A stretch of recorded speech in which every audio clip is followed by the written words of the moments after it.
is about anticipation. But are we missing it in our busyness? Let's talk about it with Jared Wilson. He's an old white guy, an author, broadcaster, and seminary professor who's sick of religion. And he's brought friends. Please welcome Steve Brown, etc. Hey, we're so glad you're here. That extra seat is for you, and it's always there for this hour. In case you're wondering, I'm Steve, the aforementioned old white guy. Matthew Porter, who is our executive producer, is here. Matthew is glad that COVID lockdowns are now a relic of the past. But thinking back, it was nice to be called essential for a little while. Maybe the first time in a long time. maybe never again. Yeah. And our producer, Jinx, is working hard in this little black glass booth. Jinx is a sound guy. So, of course, I don't even want to say this. His hair has a lot of volume. Our video director, I left the window down in the truck on the way back. Department, John Myers, is in his tech bunker. John, if you would edit in a few more laughs after that Jinx intro, that would be great. Dr. George Bingham is the president of Key Life. George wants me to remind you that Giving Tuesday is coming up, and you can help us by going to keylife.org/Giving Tuesday. And Kathy Wyatt, speaking of giving, is the soft feminine side of the program, and she is a gift to this ministry. Oh, Matthew. Getting better. Yeah. Getting better. Nice. Yeah. We have one of our favorite people today. I shouldn't tell you this because we're in the first week of Advent, but being a ministry that plans way in advance, the day we're recording this is Jared's birthday. And he took time from his birthday to be with us. As long as we promise not to sing happy birthday to him, that would be a gift. Jared Wilson, you already know this, serves as assistant professor of pastoral ministry at Spurgeon College. He's an author in residence of Midwestern Seminary, and Jared has written lots of books. Every time he burps, they publish it. And the latest book from Jared Wilson, which I hold in my nicotine-stained hands, is titled Gifts of Grace, 25 Advent Devotions. I've been reading this morning. It's really cool.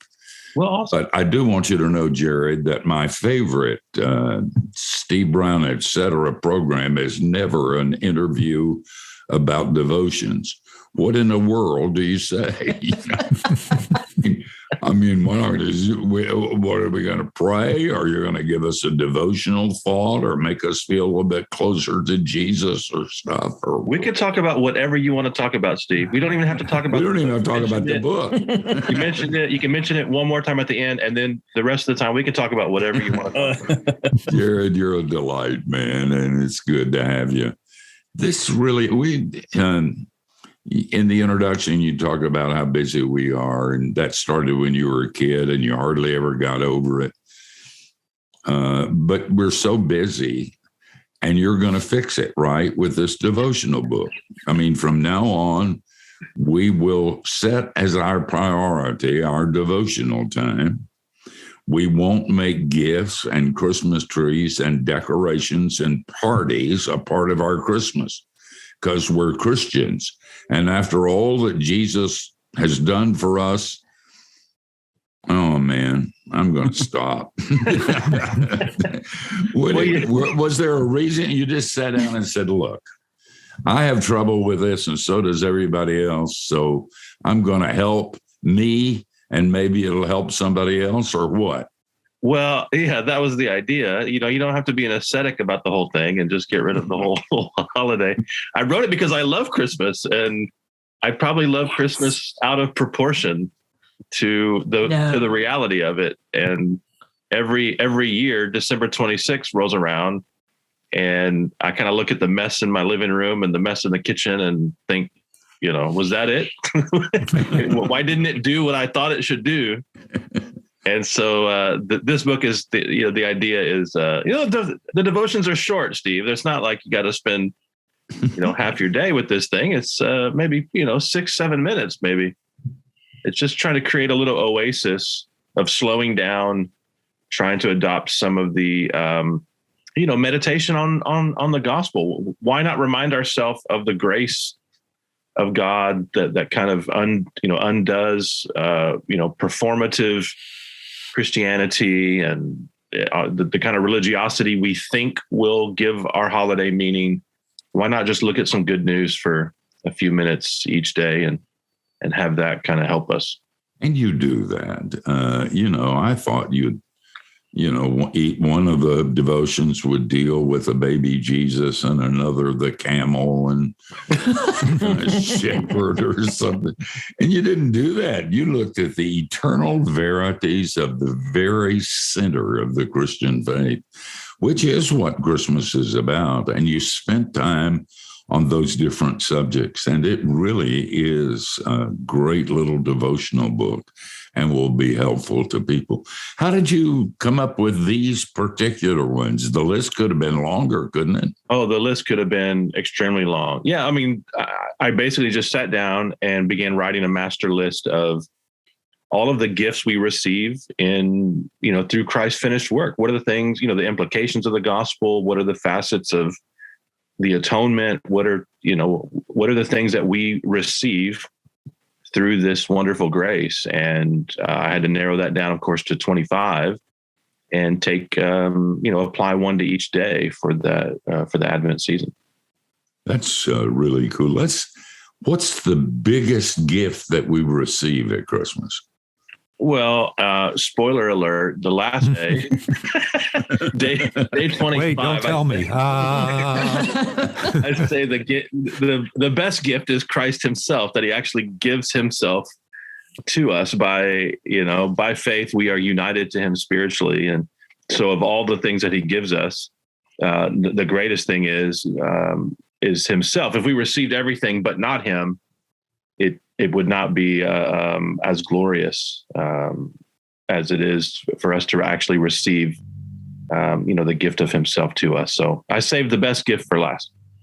Jared, this is true of all your books, and this is an unusual devotional book because it reminds you of God's mercy and grace over and over again, and the gifts that he has given us. But that's not unusual for you. I'd be surprised if you wrote a devotional book that did anything but that. You are a teacher of grace, which is the very center, the essence of the Christian faith. You serve among a lot of theological types. You're the most important because it's practical theology. And John Frame says all theology ought to be practical. But because you're a grace teacher and you repeat it and you say it so well and with such power, I suspect do you get hit with, but are you saying, are you antinomian? Are you giving up on being obedient? Kind of thing? You get criticism? I do. Yeah, it's been a few years since I've got it from more familiar circles, but anytime, the newness of this kind of gospel centrality idea still hits, it's still radical, isn't it? It's been radical since the very beginning. So I don't know that it'll ever not be radical. So yes, I do get that. I get that sometimes in the classes that I teach, students who are still kind of, butting up against this idea of, people changed by grace and not by law. And, some of the principles of gospel centrality that I rehearse with folks over and over again, that's their number one fear, that you're giving people permission you're giving people license, to go do whatever they want. And of course, you're not. But sometimes when people first hear about grace, they sin a little bit more before they come out of the darkness into the light. Because that freeing thing is like a kid going off to college without parents for the first time. If he has it built into him, he or she will return to the fold with great joy. But the normal thing when you find out you're free is to be free. And so there's a sense in which you do encourage sin, just not ongoing sin. After a while. Don't put words in my mouth now. Especially before the Christmas. more I talk, the deeper this gets. I don't think I'm going to go here anymore. But the truth is, the grace thing is the only thing that will make you better. The only people who get better are people who know if they don't ever get better, that Jesus will love them anyway. Hey, the name of the book, and you ought to get this. This really is going to be a helpful book. Gifts of Grace, 25 Advent Devotions by Jared Wilson. It'll be the kind of thing you'll want to read with your family. And it's better than those little calendars with those little flaps and all of that kind of stuff that humbug.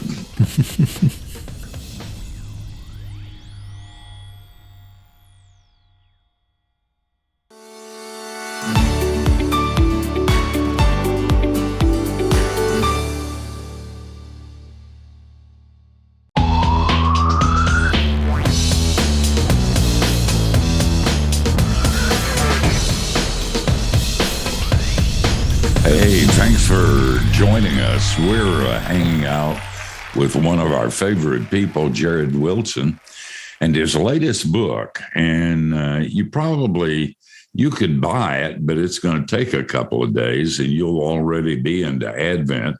So you might want to download it and go to Amazon and begin to use this for a very busy season. It's not going to fix everything, but it's going to make it a lot better. And the title of the book is Gifts of Grace, 25 Advent Devotions. Jared, probably like everybody else, every December, I have great plans, great goals of making time, sitting down, and feeling that anticipation of the season. But what beats a goal is a plan, is a process. You're like, no, just take it to practical. And that's what I feel like the book is. It's like, this is what you want to do. This is one way, a good way to do it. So I like what you did with the chapter titles. I wonder if you could talk about that and kind of talk about the overall kind of approach to the book. Yeah. So the overall approach is that it works like an Advent calendar. So, the Advent calendar is every day you're opening up a little door or a little window into some kind of gift, a little piece of chocolate or a little, treat, something like that.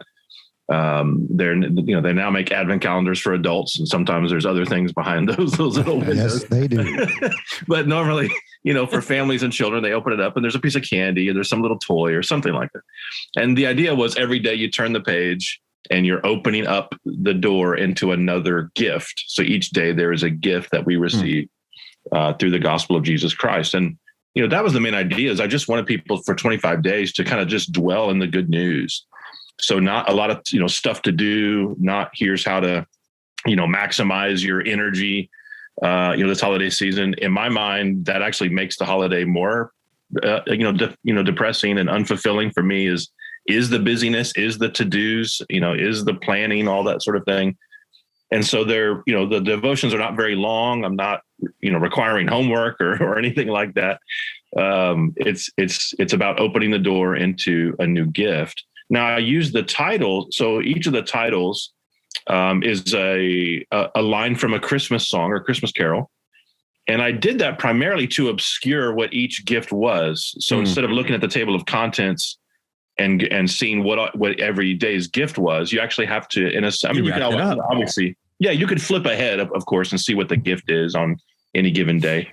But the idea is that you're turning the page and you're seeing what today's gift is that morning or that evening as you're reading through the book. So using the Christmas Carol lines that sort of reflect thematically that day's gift was one way to kind of obscure in the table of contents, but also to kind of help give some, deeper resonance to some of the songs that we sing as well. So as folks are singing some of these Christmas songs, throughout the month in church or otherwise, it reminds them of the good news, because they're like, oh, that line was in the devotion that I just read. And it kind of helps them, reflect a little deeper on grace. Jared, I loved it. I loved the contents. And I went, as you said, you don't talk about the gift in the table of contents. And so when I saw the first one, A Thrill of Hope, and then the second one, I went, oh my gosh, these are all from Christmas carols. And so I just went down through the whole thing. And before I even went to the end, I stopped at 12, because one of my most favorite Christmas carols is Angels from the Realms of Glory. And of course, 12 is Sages Leave Your Contemplation. So I thought, I don't even care what this is about. I love the hymn. I love this. Maybe he'll talk more about the hymn, because I had no idea where you were going to go with it or whatever. So I get over to it and you're talking about wisdom. And I thought, oh my gosh.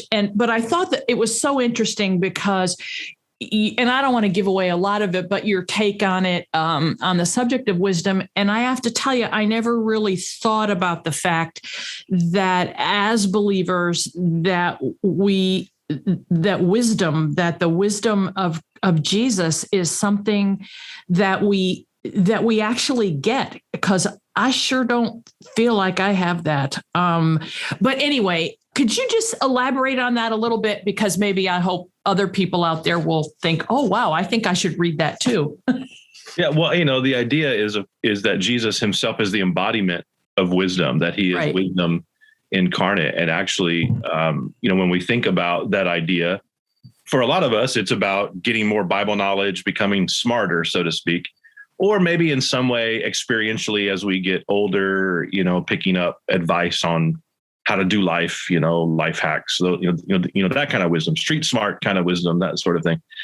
But really, it's to say that when the Holy Spirit indwells us, we are given the gift of Christ himself, which gives us the wisdom of his teaching.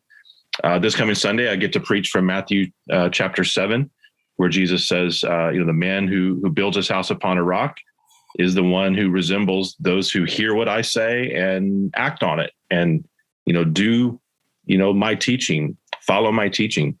So Jesus is himself saying, wisdom is not being some kind of, Einsteinian egghead, nor is it being some kind of religious guru. It's being someone who listens to Jesus and follows what Jesus says and tries to put into practice what Jesus, tells us, and things like the Sermon on the Mount and so on and so forth. And one of the great gifts of the gospel is that we're actually given the Holy Spirit to convict us when we're stepping outside of that wisdom, and to comfort us when we are made uncomfortable by that wisdom, because sometimes, Jesus, bids us to do things that go against the grain, that kind of, make us uncomfortable or push us outside. And the Holy Spirit is one to kind of come around and comfort us in that, to help us know that we're on the right track. It's, that's kind of the counterintuitive or the innovative way that I look at the idea of wisdom there. Well, you said, just as a follow-up to that, if I understood you right, you said that you started this whole process with actually thinking about the gifts that we get. So once you had that in your mind, did you were you able to come up with these Christmas songs that went with it? Or did you have to did you have to get out Mr. Google and go on a hunting expedition or whatever? Because I thought that was so cool. That was one of it was maybe 30% of the work was actually reading through over and over again through Christmas carols and Christmas songs. I was looking at online repositories of all these different ones and trying to find lines that matched, these gifts or the way I was presenting the gift in some way. And it was pretty difficult. I didn't just have them, instant recall in my mind. Wow. That was amazing. That's Jared, amazing. Some So cool. preachers do that with their sermon. They write the sermon, what they think.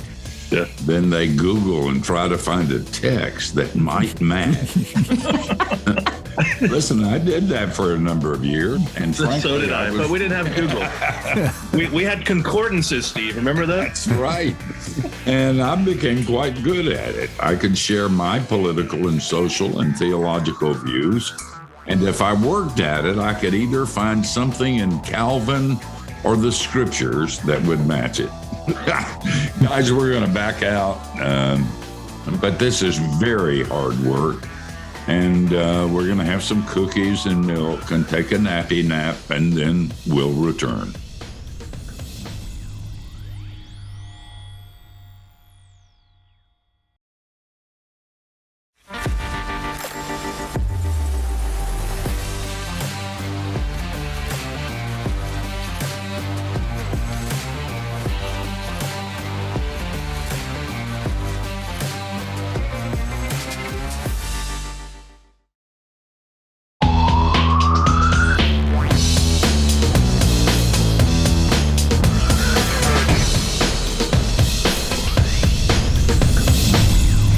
Hey, we're hanging out with Jared Wilson. You can keep up with him.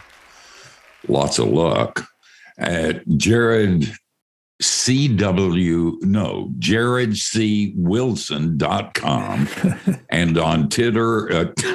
Listen, I'm doing the best I can on Twitter and Instagram. You took the W out of Twitter and you put it in my name. You gave me that. We'll make an acrostic. Twitter.com.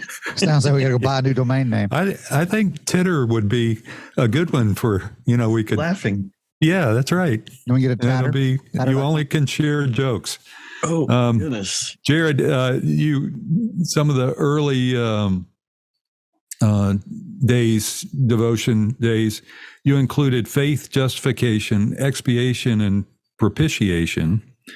And you made a point of saying, you intentionally put those early to consider those. And I was wondering why, if you could comment on that. And then also you might want to explain why you slandered Santa Claus, because you said under propitiation, Santa Claus is a big fat legalist. So I don't believe I'd have said that. Man. Said something bad about I'll be Santa on the naughty Claus list one now, I time, guess. and they almost fired me. You're just jealous you didn't say it, Steve. Well, I put those early for a couple of reasons. Number one, I wanted to get the more distinct, for lack of a better word, heavy theological concepts out of the way. Because the further into Advent we go, the more tired we get. And I think if you opened up on they start tittering more, right? On day 22, expiation, you might be like, oh, brother. So I thought, let's put some of the heavier ones out of the way. I don't write about them in a heavy way. It's not overly academic, but yeah, I wanted to kind of put some of the more, complex concepts early on. But also, thinking theologically, I wanted to put some of the groundwork of the gospel itself and the atonement kind of up front. And the further we go, we get more into the implications of those things. So in a way, it's sort of like, this is what Christ's blood actually does for us. God is pleased with us because of what Jesus has done. He's not mad at you, all that sort of thing. So that as we wade deeper, we can actually get into more things like contentment and rest and those sorts of things as we go.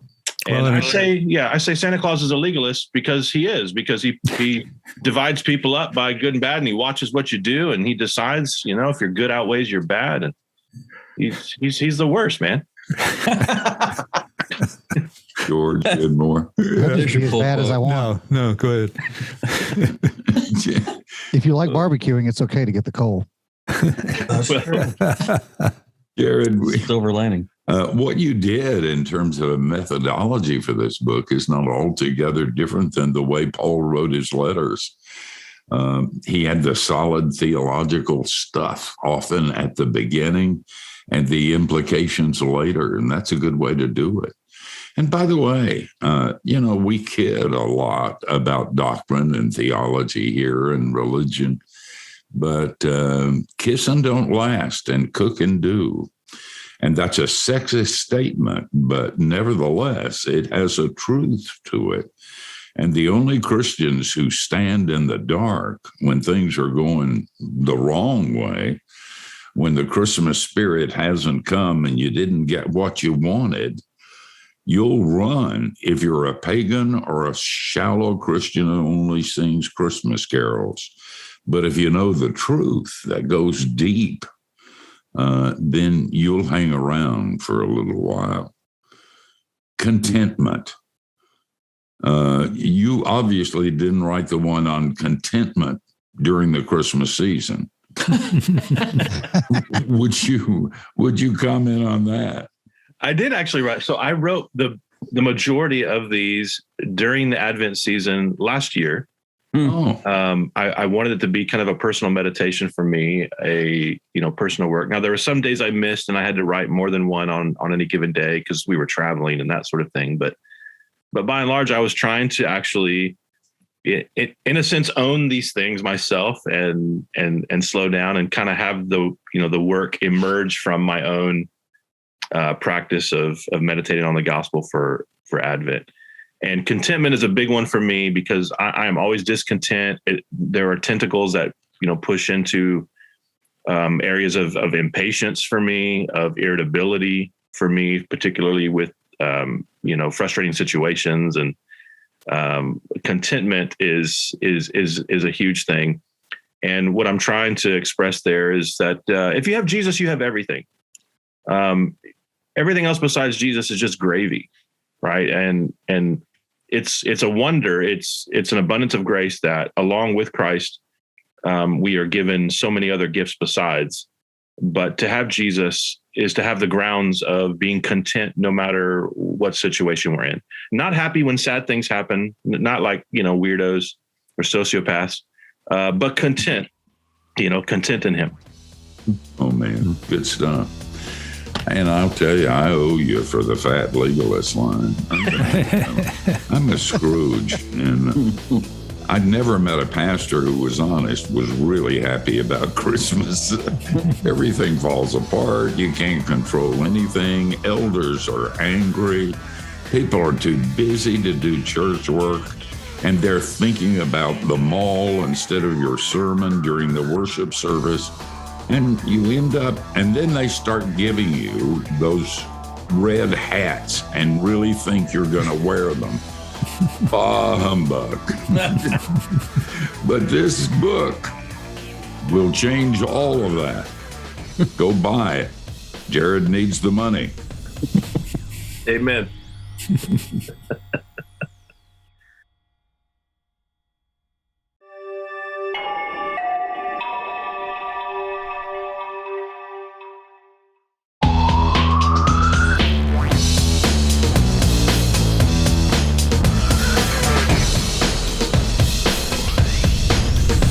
Hey, thanks for spending this hour with us. A fun hour.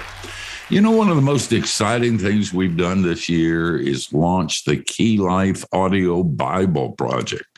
What's that? Well, it's me reading reading the entire books of the Bible. You can check it out for free at keylife.org, Bible reading. And our guest is Jared Wilson, and his book is The Gifts of Grace, 25 Advent Devotions. Jared, before the break, we were talking a little bit about the importance of theology and doctrine and the facts of the faith that may be boring, but are so necessary that they be hammered in. Do you think that one of the reasons that people get angry at you about your teaching of grace or feel that you are encouraging sin, that you have betrayed the faith and everything, is that they simply don't have a systematic biblical theology that informs them that what you say is absolutely true because God said it? Yeah, I don't know what other conclusion to make. I mean, obviously there factors of just the yearning of the flesh for religion and those sorts of things. And sometimes our own traditions that get challenged in these, conversations. But I don't know what other conclusion is at the root of this, other than, what Paul's saying to the, church of Galatia, right? Having begun by the Spirit, are you being perfected by the flesh? And, their ease of adopting kind of the Judaizing heresy, for Paul, this was to go right back to the heart of the gospel. It wasn't, theological minutia for him. It wasn't, doctrinal splitting hairs. All of those sorts of things were, for him, really cutting to the chase, which is to say, you either get the gospel or you don't. You have sound gospel doctrine or you don't. And, we can talk about, the reformational recovery of that good news and, sola gratia and sola fide and those sorts of things. I really think that's where it comes down is folks do not have a good grasp of what it actually means to be saved by grace alone, received through faith alone, in Christ alone. We're always trying to yes, but the gospel. It's so true. So Jared, and by the way, if you're just joining us, the reason this subject came up is because Jared, at the beginning of this book of devotionals, lays out some pretty heavy stuff in a non-heavy way. This is not a book you're going to have to wade through. And it's certainly not a book you can stand on in a flood because you'll stay dry. It's a fun book to read. And it really points you in the right direction. And then after laying out some of the basic verities of the Christian faith, Jared then talks about some implications that flow from those verities. The late Francis Schaeffer used to talk about a 2-story house. The bottom one had the doctrine, the top one, the implications. And he said that liberals want a 2-story house without a first story. And you just can't do that sort of thing. Listen, you talk about the power and the glory. We're living in a time when you're a Christian, you're beginning to realize that you've lost the power. We don't have the money or the political leverage we used to, but we have something better, don't we? Absolutely. And to speak of power itself, the power is in the gospel. There's nothing stewarded to us, according to the New Testament, that would be approximate to power except the Holy Spirit working through the good news. I think that is a place where a lot of folks get hung up as well. They think the power comes in our performance. The gospel is just the newspaper headline about what happened in the past. The power for personal change, the power for, where I'm going to get my joy, the power for my religious effort, all of that has to somehow come through me kind of, working up the energy myself or, getting inspired. And Paul says in 2 Corinthians 3, no, you become more like Christ by seeing Christ, by beholding Christ. He says in Titus 2 that it's grace that trains us to live upright, godly lives. So over and over again, we're even pointed to this newspaper headline as power for us. All the more reason to just keep looking at the good news, really dedicating ourselves to being, for lack of a better word, fixated on the good news, because there's power there. There's power there for our everyday life. We don't just become Christians by the gospel. We live by it, don't we? That's correct. Yeah. Jinx, did you have something to say? Yeah. So, when we were kids, at least I'm still remembering that very vividly. And in my own kids too, watching it, as we came up to Christmas, there was nothing we could do but wait. And, it was almost nerve-wracking as you went through the different things that happened before Christmas, but you still are just waiting and waiting and waiting for that gift, for whatever it is, but for that day to get here. And as adults, and especially as parents, we feel like, literally up to Christmas Eve at 11 p.m., you've still not done it all. You've not done enough to get ready for Christmas. And what are your thoughts on the correlation between that and the gospel itself?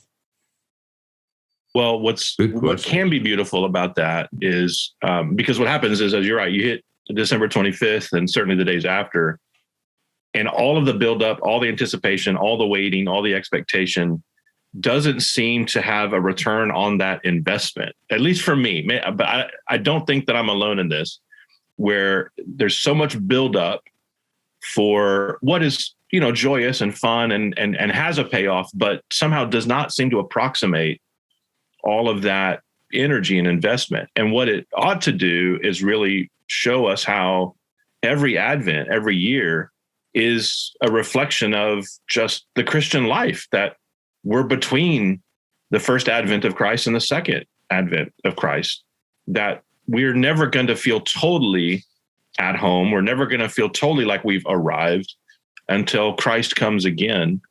I think, in a way, trying to steward that, I don't know what it is. I guess it's a kind of holy discontent, or that kind of that yearning, that longing that we still feel, that's not totally satisfied because of Christmas Day. We know we'll be satisfied when we can finally see him face to face. And so in that way, maybe the Advent season can be a way of helping us to endure better, to hope better, to love better, all throughout the year, because what we're doing just in our life, as long or short as it may be, is expecting the coming, the second coming of Jesus. So that emptiness that you feel on the 26th has spiritual implications to it. And if you want to know what they are and how it'll change your life, you need to get the book Gifts of Grace, 25 Advent Devotions by Jared Wilson.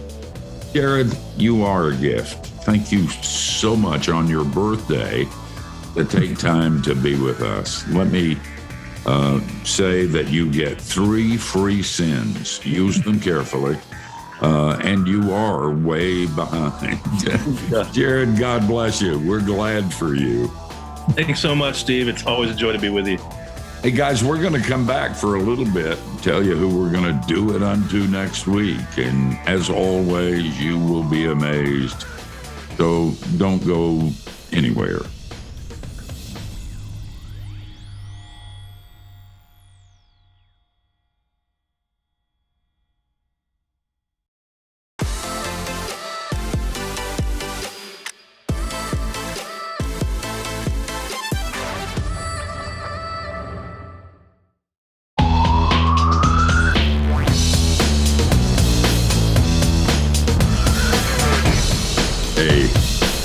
It's been good having you with us, and good as always to have Jared with us too. The book, The Gifts of Grace, 25 Advent Devotions. Do you know the best gift I ever got at Christmas was a BB gun? And here we go. I had it for one day, and my mother took it away. I mean, the kid down the street had a BB gun too. He was shooting at me just like I was shooting at him. I just was better at it than he was, and I hit him. And my mother took that BB gun away. And on her deathbed, I asked her, Mom, what did you do with that BB gun? And she said, I don't remember. And then she died. So somebody's got my BB gun up there somewhere. But, I was thinking of that because Barnhouse said all of life illustrates Bible doctrine. We've been given the gifts of grace. And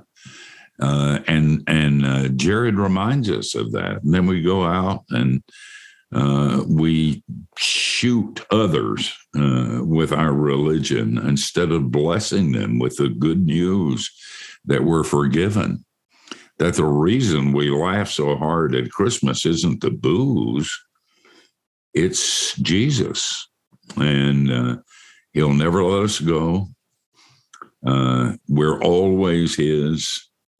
We're always forgiven. And that will never change. That's what Christmas is all about. And when I remember that that's what it's all about, I'm less a Scrooge than I am by nature. Kathy, who's going to be on next week? You sounded a little like Linus when he said, and that's what Christmas is all about, Charlie Brown. Next week, our friend Jordan Rayner, who's been with us before, and he actually has 2 books. One came out earlier this year and we couldn't work it out at the time. So we're going to talk with him about both of his books. One's a kid's book, The Creator in You, and this book has won a number of awards. And his newest book, which is out, interestingly, is titled The Word Before Work. And this is a devotional book, which after you all get done with Christmas and Jared's book, then you'll need a new devotional book. So we'll go on with this one. So 2 books next time. Oh boy, I can hardly wait to do another devotional book. It's just, but listen, the other one will be fine. I mean, if they write 2 in a year, you get to pick the one you like the best. There and you go. Talk about it for the hour. So that's a gift of Advent too. Guys, we're out of here, but we're going to come back next week, same time, same place. And it's our hope that you will join us again. And between now and then, don't do anything we wouldn't. And that gives you a wide, wide berth.